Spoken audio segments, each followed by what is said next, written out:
On se barre. On se barre. On se barre.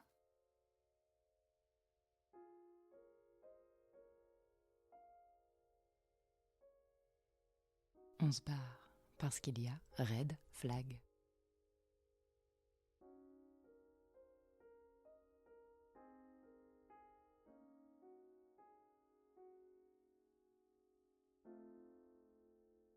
Bonjour. Aujourd'hui, on se retrouve pour parler red flag. Soit sortons les drapeaux rouges, comprenez des comportements douteux, voire très douteux qui doivent vous amener à allumer vos warnings.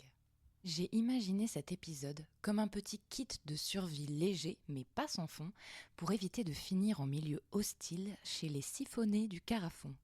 Un petit guide pour fuir les plans de merde. En d'autres termes, fous le camp avant de t'attacher.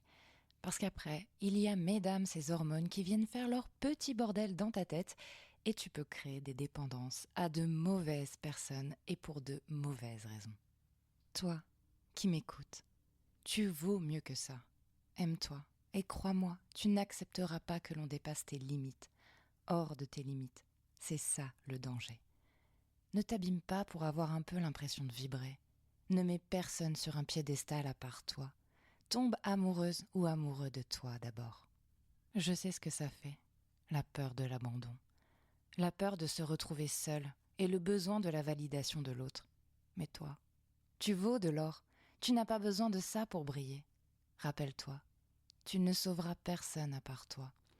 Et dis-toi qu'il vaut mieux être seul que mal accompagné. Et que, parfois, c'est dans le vide que créent tes silences que tu vas te trouver. Cherche bien au fond. Revenons à nos red flags. J'ai une amie, Diane, qui dit « Quand il y a doute, il n'y a plus de doute ». Et on n'a pas envie de se prendre la tête. Vous n'êtes pas d'accord ? Surtout que nous sommes des phénix qui renaissent de leurs cendres. J'ai donc relevé quelques exemples qui, pour moi, me font dire « red flag ». Allez, on se barre. Ces quelques exemples sont inspirés de ma vie personnelle, mais aussi de conversations avec des proches. Je ne prétends pas détenir la vérité à ce sujet. Je veux juste qu'on se méfie au bon moment, qu'on reste sur ses gardes face à certains discours qui, à mon sens, sont quelque peu douteux. Je ne dis pas, selon le contexte et la personne, on peut en débattre, mais je dis juste méfiance, au cas où. On ne sait jamais. J'aurais aimé faire plus attention au cas où et on ne sait jamais. Mais moi, j'avais tendance à être la SPA pour les chiens de la casse. Rentrons dans le vif du sujet. Déjà, je pense au sauveur avec son « je vais t'aider, je vais te sauver, je vais t'aider à porter tes poids, on va le faire ensemble » et qui en fait des caisses. Mec, je n'ai pas besoin d'être sauvée, je vais me sauver moi-même parce que je suis assez forte pour le faire. Et personne ne sauve personne. Et j'ai pas besoin d'un type en collant sur un cheval blanc venu pour me sauver parce que je suis trop faible.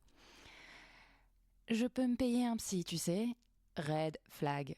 Car ça sent le triangle de Karpman à plein nez. Le triangle victime, sauveur, agresseur. Et croyez-moi, ils nous font jouer tous les rôles. Celui qui a besoin qu'on le sauve, l'écorche est vif. Le malheureux éternel victime du système qui s'acharnerait sur lui. Qui va de pas de bol en pas de bol, de souffrance en souffrance. Celui-là, il a tendance à être auto-centré. Vous le sentez, vous aussi, le moment où il faut sortir les violons ? Qui va te tenir la jambe toute la nuit pour te partager toutes ses misères, tous ses doutes, ses introspections foireuses, te demander d'être là pour l'épauler, toi seul pouvant le comprendre, bla bla bla bla bla bla bla bla, va faire le ouin-ouin ailleurs. Dans le même genre, petite méfiance sur le « je me soigne, je vais voir un psychologue ». Bah, tant qu'il n'a pas réparé son bordel, à mon avis, c'est peut-être pas le plus fréquentable. Le bad boy. Le gros dur, mi-écorché vif, mi-bancal. Chérie, prends ta bite et ton couteau et va voir ailleurs si j'y suis. Ah bah justement, le fan de sa queue. Le mec auto-centré sur son pénis en permanence, qui en parle beaucoup, qui le complimente. Limite, il vous fait une dissertation sur la beauté de sa queue et qui vous la sort tout le temps devant votre nez sans votre consentement pour vous la faire admirer et la complimenter. Bah, red flag. Écoute chérie, Prends-la en photo, fais-toi-en des pins et des posters si tu veux, crée-lui un hôtel à sa gloire ou un musée si ça te chante, mais je ne souhaite pas mon ticket d'entrée. Celui qui a un délire sur vos chaussures à talons jusqu'à vouloir les porter ou vous les faire porter pendant des moments intimes. Alors chacun son fétichisme, mais j'ai connu un sadique qui était comme ça. Alors red flag. Celui qui a une ex qui est folle, qui l'a fait souffrir, qui se serait acharné sur lui. Bah voyons, c'est bien connu, toutes les ex sont des folles. Étrange non, faire passer l'autre pour une folle, ça vous rappelle pas quelque chose ? Celui qui a un gros penchant pour la bouteille. Oui, mais là, c'est juste pour oublier, ou alors c'est festif. Picole égale je ne me contrôle pas, donc gros danger. Celui qui trompe. Bon, bah là, il y a quand même un gros risque pour qu'il vous trompe aussi à un moment donné. Celui qui est dans ta vie, mais en même temps pas vraiment. Qui va sortir des « ne t'attache pas, j'ai besoin de papillonner ». Comprenez, je ne vais jamais vraiment m'impliquer, mais je ne vais jamais partir non plus. Et je vais venir quand je me fais chier. Soit mon bouche-trou préféré. Il est chiant lui, non ? Alors oui, on ne s'attache pas même si c'est tentant. On a envie d'être la personne différente, celle à qui il va s'attacher. Ben non, on sera toujours le bouche-trou. Next. Et enfin, mon préféré, je crois, celui qui va sortir.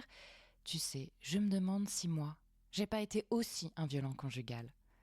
Bon bah là, il affiche la couleur direct. Ça sent quand même le mec qui a vraiment été un violent conjugal. Trop étrange à mon goût. Moi, le gars qui me parle de violence conjugale et de lui dans la même phrase, sachant que moi, j'en ai vécu, je trouve le concept trop farfelu à mon goût. Pas envie de donner l'absolution à quelqu'un, ce n'est pas mon rôle. Voilà, c'était un petit florilège non exhaustif. Tout ce que je veux vous dire, c'est de vous éclater, de profiter, mais de garder vos antennes bien connectées. Vous avez le droit de papillonner, de vous sentir libre comme vous le souhaitez, mais ne vous perdez pas sur le chemin. Ou perdez-vous pour vous trouver. Ne vous égarez juste pas trop longtemps. Et n'oubliez pas, l'amour, ça se construit dans le temps. L'amour, ça ne fait pas douter de soi. Ça ne remet pas en cause ce qu'on est. Ça ne force à rien. Ça apporte la paix. Je crois que parfois on peut confondre amour et désir. Au début, on désire, mais brûler de désir, ce n'est pas ça, l'amour. Vivez intensément, mais faites attention à vous. Personne ne doit vous juger à part vous-même. Le monde attend vos rires et vos sourires. Soyez toujours libres.